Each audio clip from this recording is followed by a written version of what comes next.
পারভেজ ইমনের চলতি কপাল মানুষের জীবনের মতো।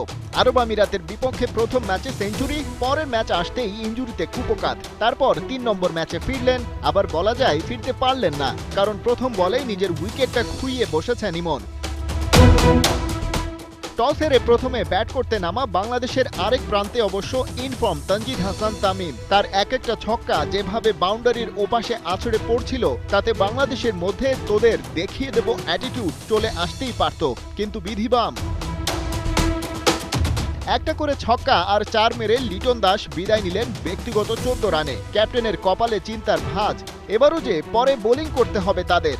আছে ডিউ ফ্যাক্টরের চোখ রাঙানি, ইনিংসটা একটু বড় আর টোটাল স্কোর একটু বেশি না হলেই যে নয়, আগের ম্যাচেই ২০৫ করেও যে হেরেছে টাইগাররা।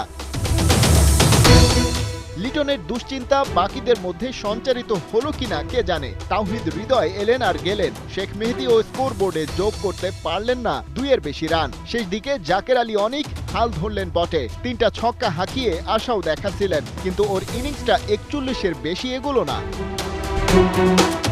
তারপরেই টাইগারদের ভরাডুবি হলো নিশ্চিত, কারণ ৮৪ রানে ৮ উইকেট নেই।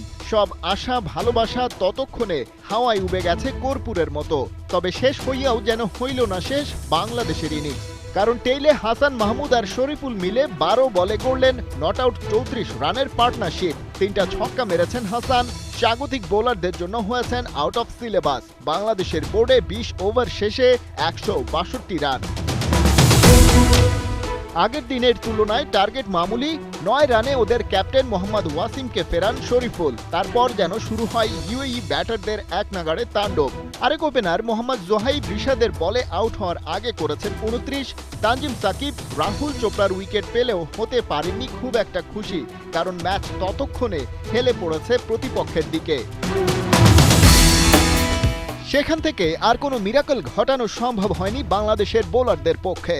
ওই ৩ উইকেটের বিনিময়ে টার্গেট টপকে ১৬৬তে চলে যায় আরব আমিরাত। টানা ২ ম্যাচ জিতল স্বাগতিক দলটি। এর আগে মধ্যপ্রাচ্যের দেশটি টেস্ট প্লেয়িং কোনো নেশনকে সিরিজ হারিয়েছে মাত্র একবার। ২০২১ সালের সেই জয় এসেছিল আয়ারল্যান্ডের বিপক্ষে। খালিদ জামিল, ৭১।